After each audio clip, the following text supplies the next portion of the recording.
All right, welcome to Please Allow Me to Introduce Myself, the podcast where Ziggy and I interview former Red Devil basketball players and learn their story and find out all that we can about them. Ziggy, tell me how we ended up getting Brad Litchfield on.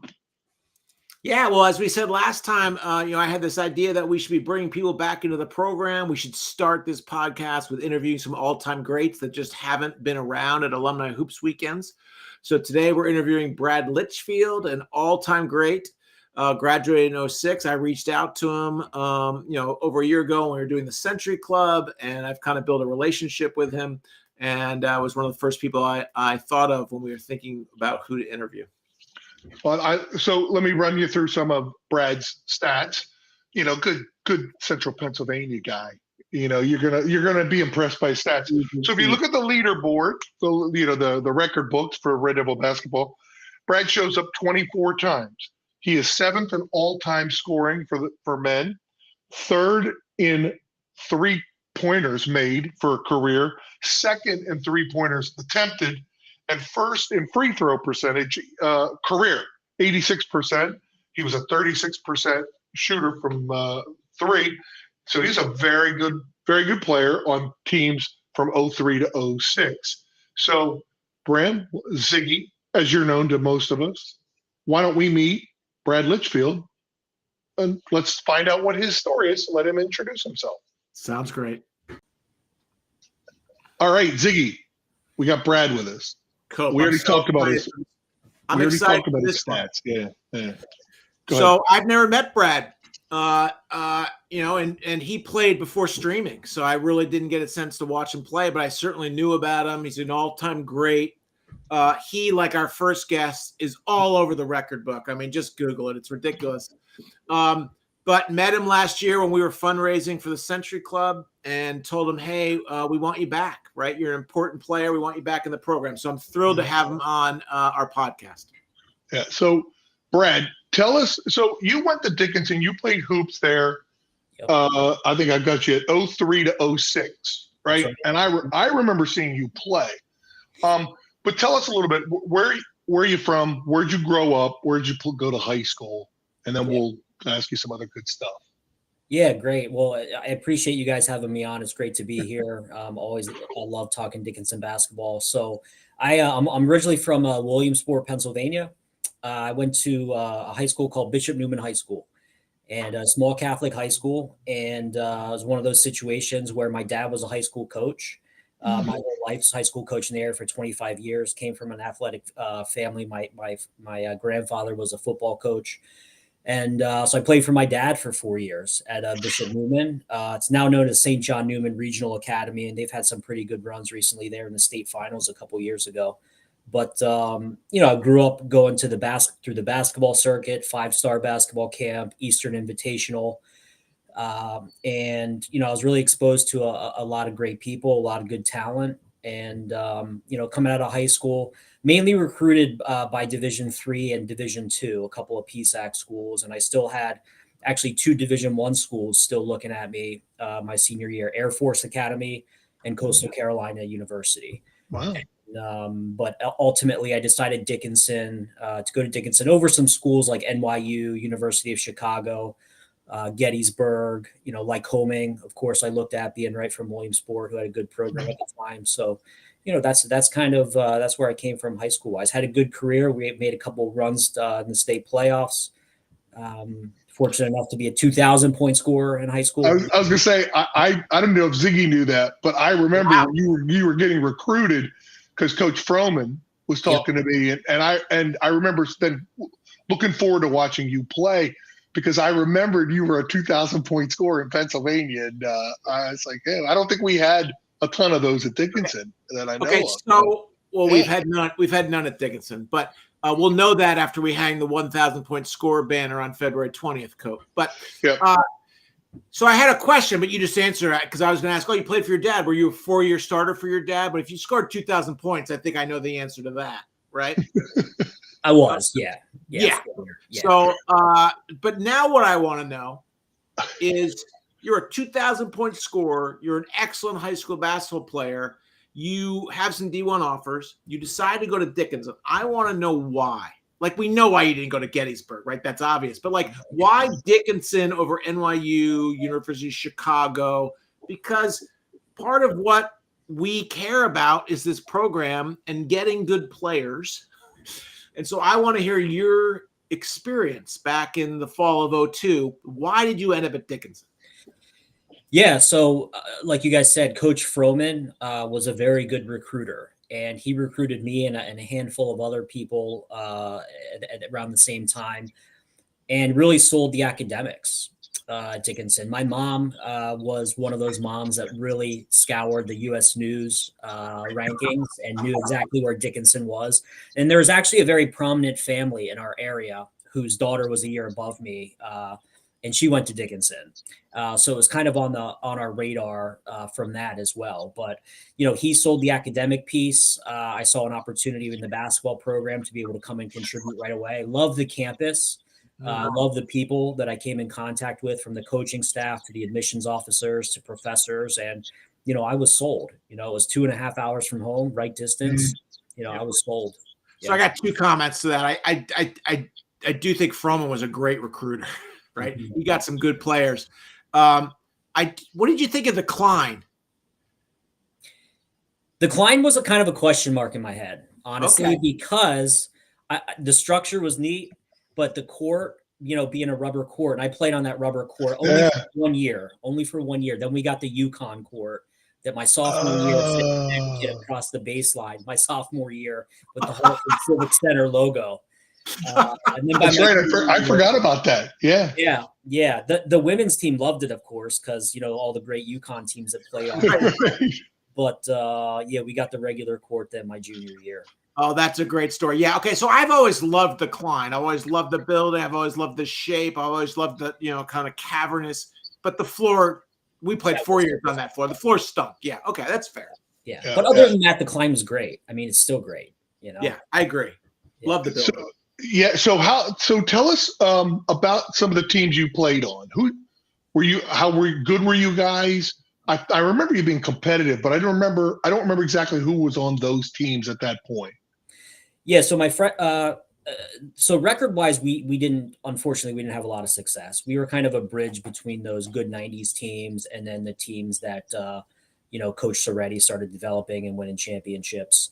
My freshman year, we had 2 all-conference level players. Billy Hagan was the point guard our freshman year, and he was coming off second team All-Centennial the year before that. And then we had John Schwadron, who was kind of a rebounding machine, he averaged like 13, 14 rebounds a game. So, that's who I played with my freshman year. Sophomore year, then we Jimmy Martelli, who's now, you guys probably know, the coach, the assistant coach at Penn State.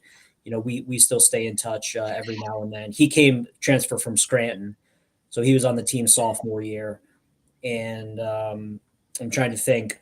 Also, we had a couple of good players in my class. We had Matt Keys, a Carlisle product, who ended up being an all-conference player our junior year. We had Travis Dahl from New Oxford, and another guy, Tommy Dowd. He only ended up playing 2 years, Tommy, but he and I became very close friends and still stay in touch pretty regularly to this day. Yeah, Ziggy's right. Like those teams were playing. I played for 2 years for Coach Froman after Coach Evans retired, and then coached for him for 2 years. So we were the beginning of his career there, and those teams towards the end of his career, we missed out because we had jobs and we moved out of the area, and we lost a little bit of touch, and we couldn't stream stuff. And I remember coming to see you play. I saw you play probably 4 or 5 times in your career, but we're just not as familiar with that group of guys because we just couldn't watch you. And you certainly get to that age in life, and you're having kids, and it's harder. And so I was glad I saw you, but I couldn't remember how good you guys were. And but those guys were players. I mean, Hagan was a player, Schwadron was a player. Those guys are good players. So I want to follow up on. Sorry, Cope, go ahead. No, go ahead, Ziggy. Go ahead. I want to follow up on this a little bit, right? Because it just seems like the modern kid if not modern athlete, is not as inclined to stick it out. So here you are, a 2,000-point high school scorer, great player, right? And you go to Dickinson, and you just said that we weren't super successful, right? Right. But you stuck it out, and you stayed 4 years, and you're your 7th all-time leading scorer. I run the mentor program, and I've lost 3 mentees in the last 5 years because they've transferred. Yeah. Right. Yeah. And so I just want to hear from you. Like, why'd you stick it out? It's funny that you mentioned like today's athletes, and I think much more so with NIL, and it's kind of like the thing to do, right? It's like you that's what you're supposed to do, or maybe that's what the expectation is. You stay at a place for a year or two, then you transfer. I mean, obviously with the bigger Division I schools, and I guess that's maybe made its way down to the Division III level just as a trend. But no, I mean, I think persistence and resilience was extremely important. My freshman year, we won 8 games. My sophomore year, we won 5. My junior year, we were 8-7. We had just knocked off Franklin and Marshall, who was ranked at Franklin and Marshall, went to 8-7. Next game, we lost at the buzzer to Hopkins. Next game, we lost in overtime to Swarthmore, and then we kind of just lost it out. But we really should have made the playoffs that year. That was probably our best team that I was on. So we ended up losing our last 10 games of the season. And then my senior year wasn't much different, but it's a persistence thing. And I had talked to my dad, I had talked to my grandfather about it being tough and not winning many games. And I remember my grandfather specifically said, "Don't quit." He's like, "You'll regret it. This is the last chance you got to play athletics. Don't quit. Stick it out." And I did. And that was, looking back, I have no regrets. I'm glad I stayed at Dickinson. I'm glad I stuck it out. The people I met, the connections I made, you can't trade that for anything. So that's kind of why. Yeah, you sometimes wonder how common that is today, right? And it's Brad and I've talked about it. It's hard to play Division III basketball or anything when your team's not winning, or you're not playing, or it's mid-January and you're at the Klein and there's nobody on campus except you and the swimmers. It's hard. It's easy to leave and hang it up. And I always have a lot of admiration for anybody that goes the full 4 years, because like there's no scholarships, there's no money, Yeah. And half the time you wonder if anybody on campus even knows we have a basketball team sometimes, right? It's Right. kind of the cool part of it, but it's also kind of the frustrating part if you identify yourself as a basketball player. And I know you did, because I watched how you played. I know you thought of yourself as a basketball player. Sure. So I remember specifically one time over winter break, we were playing at Muhlenberg, and it was over a stretch where we were watching, top 25 teams. Duke was playing, North Carolina was playing, and they're obviously playing in front of 20, 25,000 people. Muhlenberg, their gym, it's that old gym that goes way up. Oh, yeah. And I think when we came up for warm-ups, there was probably like 7 people in the stands. And, you do think sometimes like, where am I going to get my juice from tonight? What's going to pump me up tonight? You don't have a crowd pumping you up. So you really have to dig down, and you got to find it within yourself and within your teammates. But that's what it was like. So I want to follow up on that 0-10 comment. You lost your last 10 games. And this is something that we would talk about at the G-Man, because I'm going to tell you a story right now that I talk about the G-Man almost every year. But then I want to get your take. I want to know how often you think about that 0-10 run. So, I was on Cope's senior year team. We were good, all-time great team. So my senior year, we open up 6-1. We go 1-1 in the tip-off tournament. We go 5-0 in December. And I'll never forget, after that last game in December, as a captain, I said we couldn't have had a better December. And it was true. We went 5-0. We come home, we split the Kiwanis, so we're 7-2. Right? We're decent. I'm thinking, man, Cope had a good team. We have a good team. We go 4-10 to close the season. We end up 11-13. And I can tell you, I was driving yesterday and I thought about that. Yeah. It still bugs the S out of me. Yeah. Right? And I asked myself, I was a captain. I asked myself all the time, what could I have done differently? Right. Yep. And so I want to ask you that question. Do you ever think about that 0-10 run? And how do you think about it? Sure. No, I think about it a lot. I think of all 4 seasons a lot, but especially that stretch where we finished 0-10. And the thought at the time was, well, we have a good group of juniors. We'll be back the following year and have another crack at this. But we had some injuries. I had a stress fracture in my tibia that I played for sophomore, junior, and senior year. But I think about it a lot. And what else could have I done? What could have I done as a leader? What could have I done as a teammate? Was there a game that we lost where I should have demanded everyone stick around after the game and us do a practice afterwards? But it just, that's what happened. And I'm sure I'm no different than a lot of athletes where I do have a lot of recurring dreams. You hear pro athletes who are retired have recurring dreams. I have, I played for Dennis Census.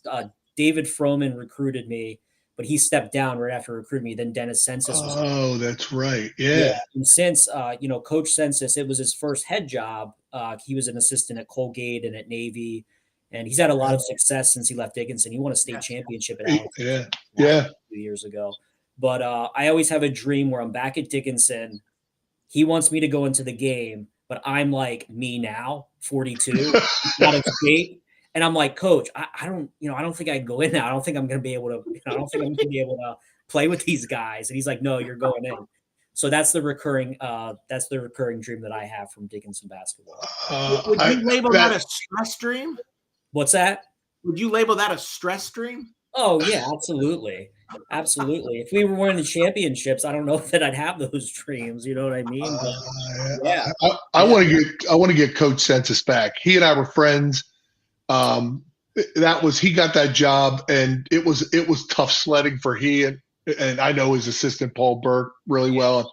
Yeah. And Dennis is a great guy. Ziggy, you would have missed him, but I played against him when he was at Allentown, and then he was coaching at Gettysburg. So we were always recruiting the same guys. Like we would see each other at the same high school games, and we just became friends. And then when he came back to Dickinson, and it just didn't work out, and I always felt bad that because he was such a good player, such a good coach, and has proven to be a good coach at the high school level. I mean, that's a machine in Allentown that he coaches. So, I want to get him back because that's the kind of group of guys you're one of them, right? Like we just don't have you guys back around too much.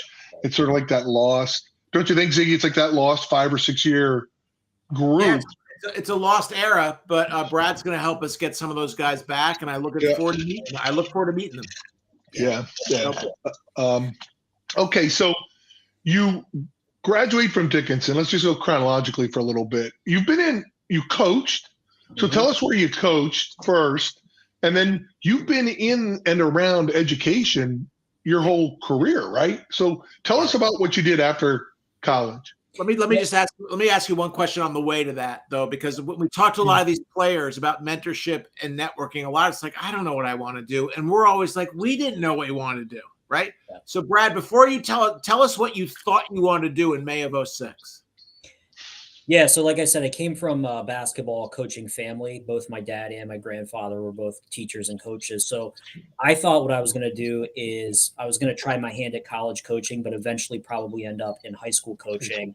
And at the time, I took my GREs, and I was set to go to Villanova to become a guidance, go to school to become a guidance counselor. And that's what I wanted to do. I wanted to be a guidance counselor. I wanted to coach high school basketball, and that's what I thought. Yeah, sure. But instead, what happened was an opportunity. I graduated, moved back home to Williamsport, and there was an opportunity on Don Friday's staff at Lycoming College. Now, Donnie's built a great program. He did it Lycoming. I mean, Mark, you know him. Yeah. West Coast. I know him from Lebanon Valley. Yeah, he's a really good friend of mine. Yeah. Yep. Yeah, I remember you stopped in one day in the office. I remember that was one of the last times I might have seen you. That's right. Yeah. And so I did that for a year, kind of on a full-time basis, but it was a part-time job. And Don was really good to me, and he and I still stay in touch. And then that led to an opportunity the next year to be an assistant coach and residence director at Juniata College under Greg Curley. And both of those years were good experiences. We had winning records both years. And but I always knew I wanted to go back to graduate school. And so I love the coaching aspect. I tell people, they're like, why'd you get out of coaching? Well, look, I loved it, but both stops, I was in the middle of Pennsylvania, And I was going to Philly, to Pittsburgh, to DC, to Baltimore, to New York, and I would get back at 2 or 3 in the morning. So it's the recruiting aspect that I think really wore on me. So I ended up enrolling at Temple University full time in their PhD in educational psychology. And I kind of taught there for 4 years, undergraduate classes while I got my doctorate. Yeah. And I looked, you got a doctorate in predictive analytics and organizational decision making. Yep. And maybe you two can explain to me what that stuff means, because I was like, that sounds a lot like quantitative stuff, Ziggy. That's your wheelhouse. And Brad, you did it in 4 years. That's quick. Yeah. Yep. Yeah. Thank you. Good for you. Yeah. And it was Temple, I ended up being there for 8 years total, because I ended up working there for a couple years after I got my doctorate. I was fortunate there. And then where'd you go from there? Because I saw, I was tracking where you went. So you went from there to Rider? Yeah, I did. So I thought I wanted to be a professor, and that was kind of where my career was going. But I ended up meeting with the dean of the College of Education at Temple, and he knew kind of my quantitative work. So he gave me a job where I was exposed to the budget and also doing some other kind of statistical modeling for him. So that led to an opportunity at Rider University. My then wife and I had our first child, Kennedy, who's now 9 years old, our daughter. I also have a 7-year-old son, Braden. But I was able to move to Rider University in the provost office. I became the director of institutional research there. And in a couple of years, I became assistant provost, which is like assistant vice president. And then in I guess it was July 2022 is when I took the post at Montclair State University. It's the second biggest university in New Jersey. We have 24,000 students. A lot of people don't know that. Was recently promoted to associate vice president at Montclair State for academic finance and operations. It's a great town. It is. Beautiful town. Beautiful town. I'm up in Bloomfield right now as we speak. Understood. So, yeah. For those who don't know, that's basically Bram's hometown. Well, that's why. Yeah. Bloomfield is the home of Allah Abdul Nabi. Oh, nice. Yes. Former Duke star. Yeah. Adam Sandler was shooting his new Netflix series with his daughter, and they filmed a lot on Montclair State's campus this past summer. And he was around playing pickup in Bloomfield and Montclair. So I didn't see him. I didn't see him at any of them. But you didn't take it to him and show him what real basketball is like. You didn't do that. Yeah, no, I would have. I would have been happy just to be playing with him. I just watched an interview with him on Letterman. Interviewed him on Netflix, and he said he's doing when he does shows. He was up at what's the place in Uncasville, Connecticut, the casino up there, and he was doing a show. And what he does is they always go find some place to go play hoops. And he said he gets he'll have good players come in. When he was up there, a couple of the UConn women came in and played. And he's still running and playing. So he's a hoopster. And Brad, you could have just gone and torched him. I mean, you could have just lit him on fire. It would have been awesome. Now, hold up now. He might be in better shape than I am right now, to be honest. No, he's at least been playing some. You'll be doing this. Yeah. They'll put you in your coffin and your elbow will be in. So the last time I did this was this past summer at Dorney Park, trying to win my son a prize stuffy at one of the games at one of the Hey, Brad, are your two kids, your daughter and your son, do they play basketball? So I'm getting my son into it right now. He's been into baseball and he does karate. My daughter, she'll shoot hoops with us when we go outside, but she's really into the arts. So she has a play coming up. She's in Frozen in 3 days. Oh, good.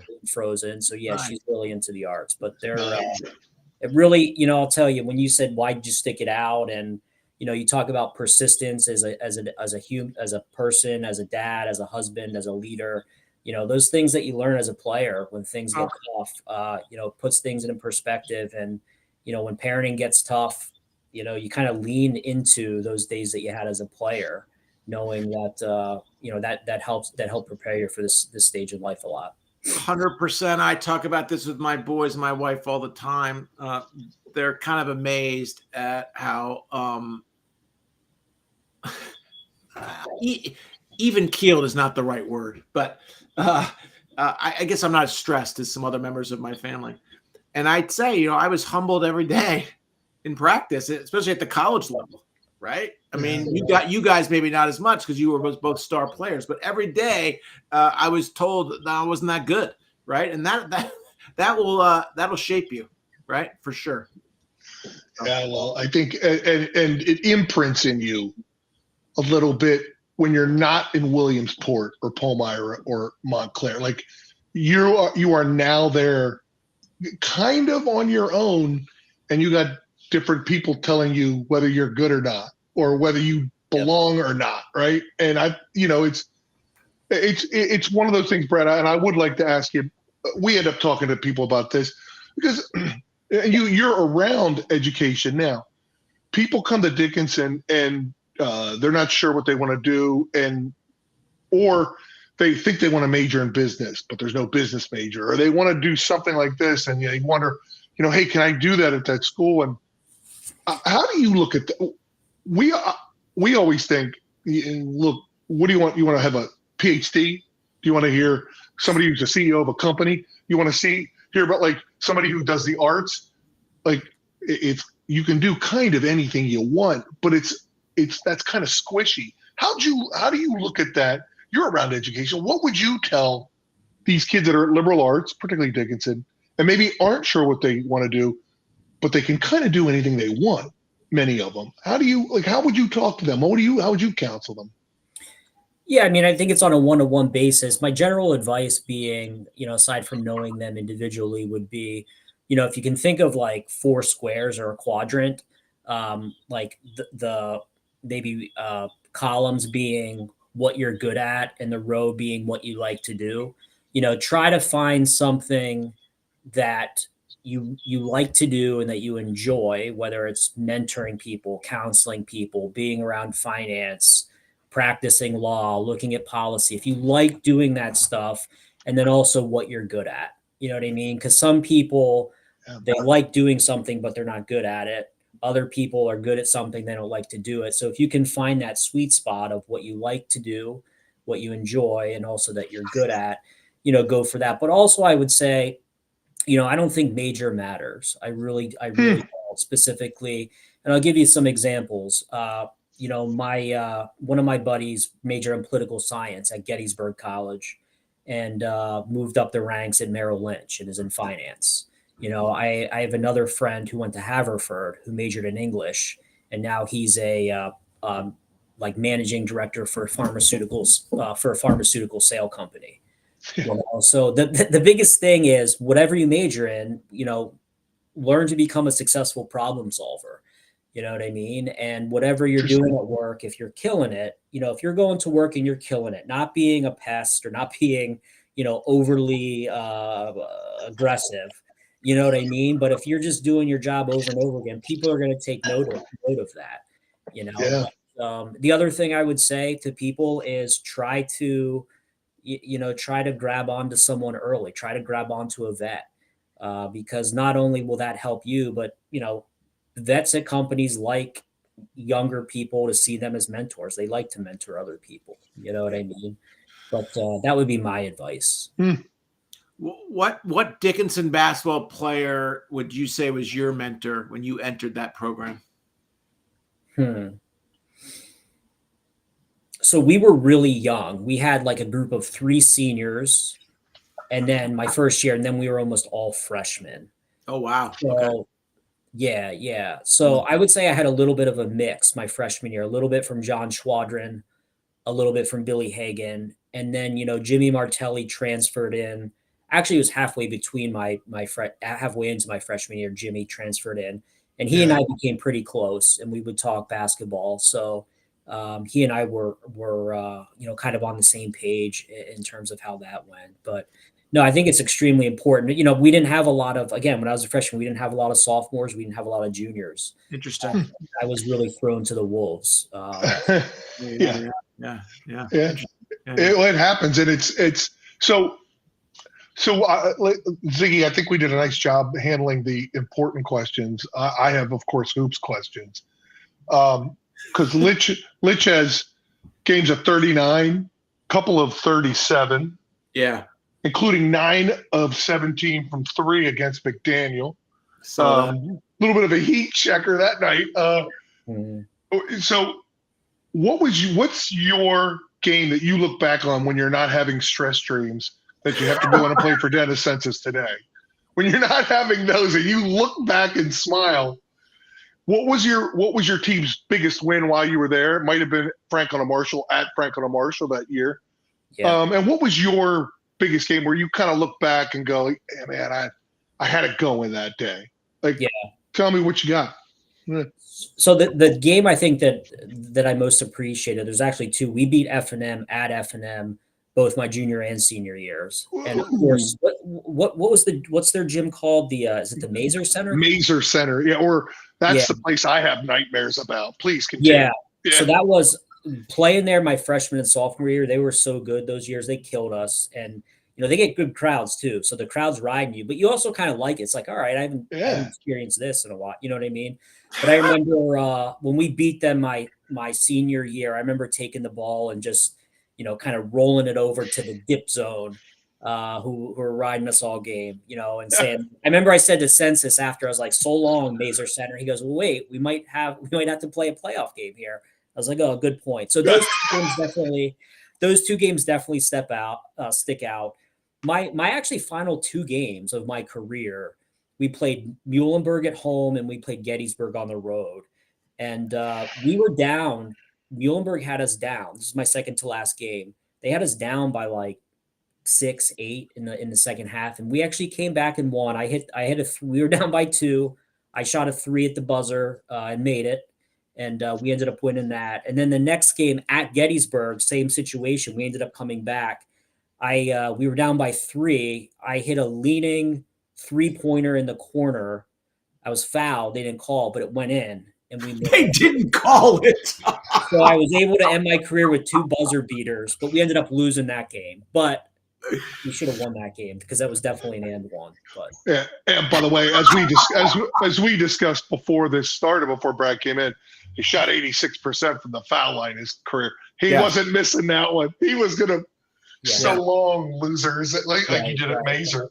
Wait, can we go back? I want to our listeners, of which I'm sure there are many. I saw this in the record book too. So he has 3 of the top 8 all-time highest scoring games. Is that right? 3 of the top 7. It's something like that. Like you said, 139, 237s. It's impressive. It's a lot of baskets. That's a lot of baskets. When you shoot the ball as much as I did, you're bound to catch some fish every now and then. I was noticing as we were looking through the defensive and assist statistics, your name omitted a little bit, but that's all right. Yeah. You might not see any picture of me in a defense. I love it. So you have a great personal career. You maybe unfulfilling team career a little bit in a tough spot. I mean, like you get recruited by one person, you get somebody else. He's good. You come in a weird situation where it's seniors and freshmen, and that's weird. Like that's hard. And so what's the highlight for you of your experience playing hoops? And it can be something in the locker room, something in a snack bar. Like what do you look back fondly on your time and say, man, that was fun? Or that was great.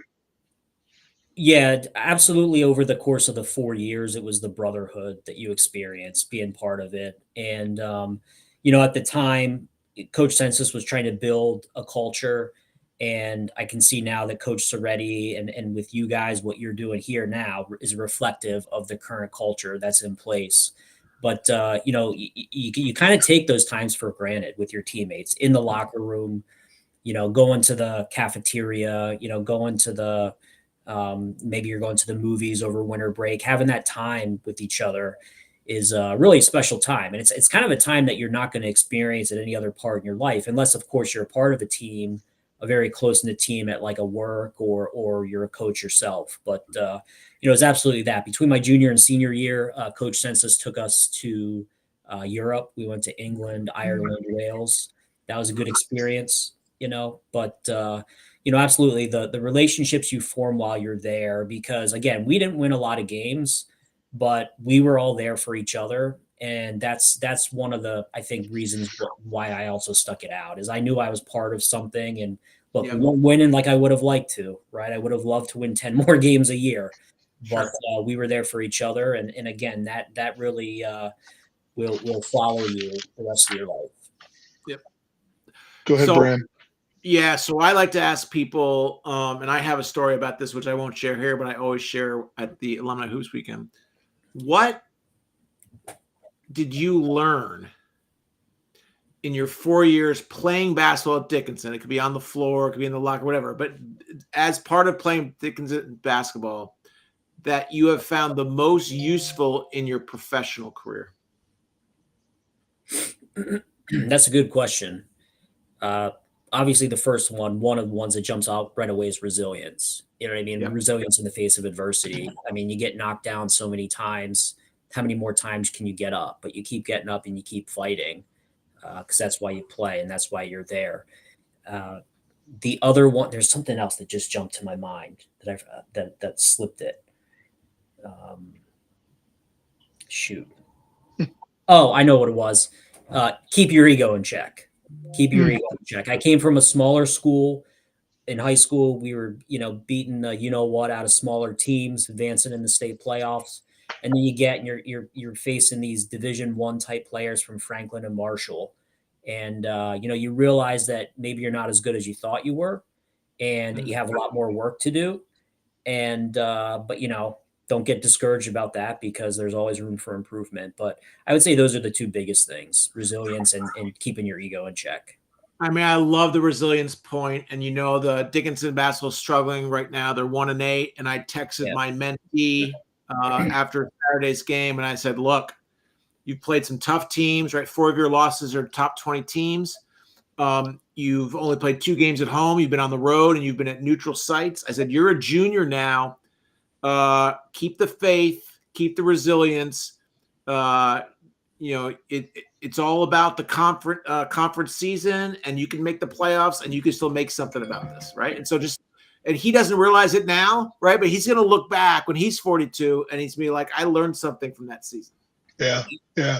You want to? How did I respond then? Right, like you will always remember, always. So, Brad, less serious. Who's the best player you played against in high school, and then who's the best player you played against in college? So in high school, believe it or not, because I grew up also going to the Mason-Dixon basketball camp, which now is at Frostburg State. So Morgan Wooten in DeMatha, he's a Hall of Fame coach.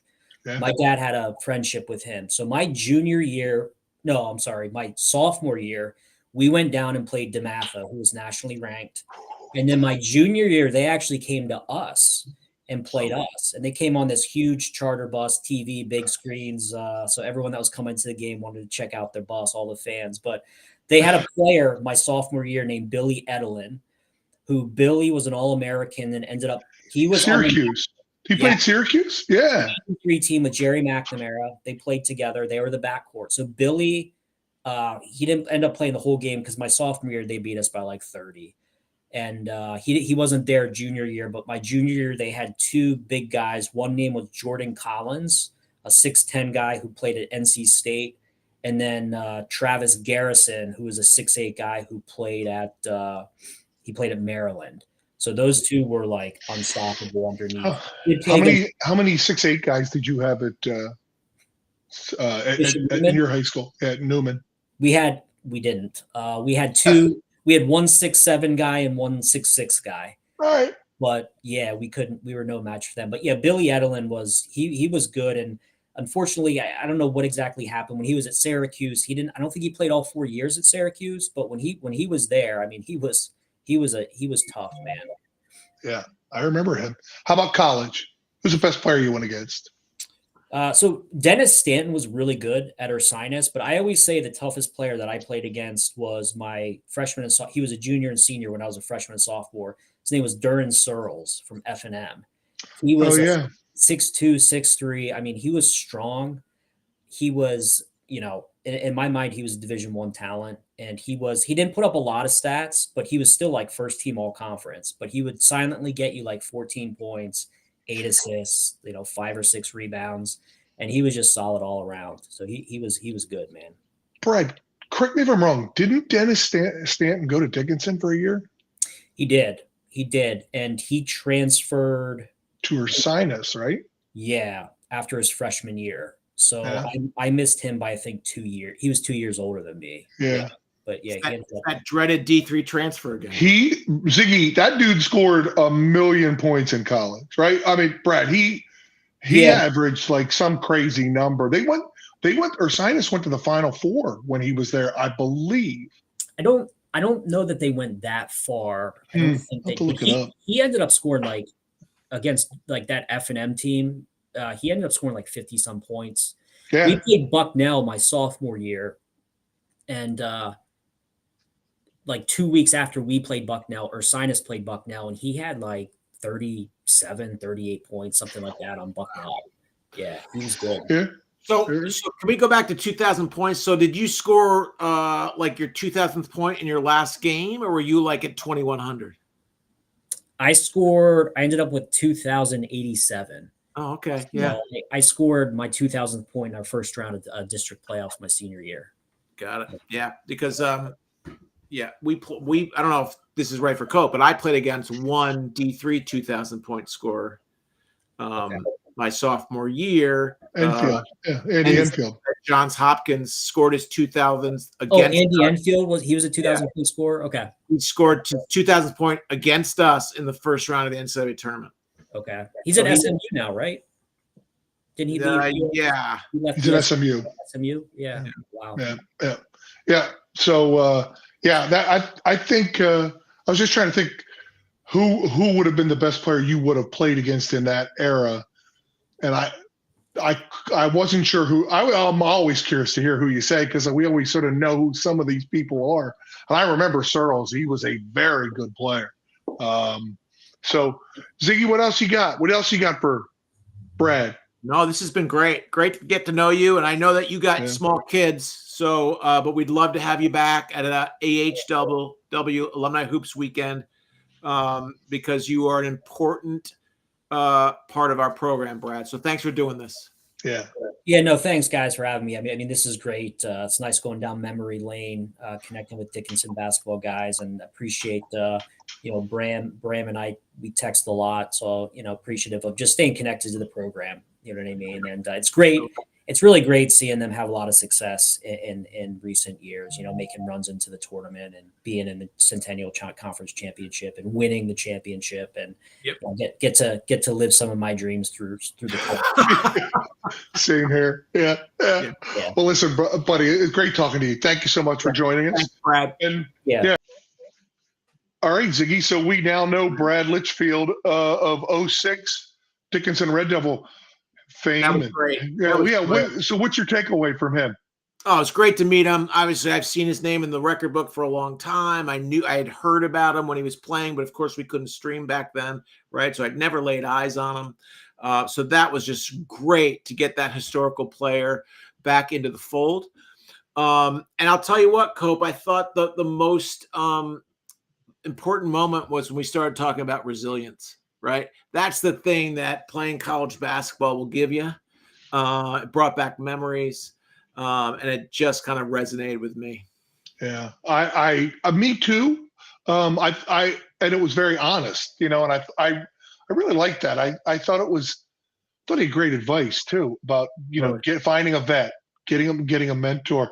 I also, of course, what an idiot I am. I love the fact that he is still irritated that they didn't call him the foul on the and one, because he would have finished his career with 2 game winners. You could see what made him good. He got chippy. I love it. Mm-hmm. I love this stuff. So, and the stress dream, the recurring dream. Right? How great is that? That's why he was a good player, man. I love it. So Ziggy, it was great seeing you. Good to see you. We'll hear and see everybody again soon on Please Allow Me to Introduce Myself. Great.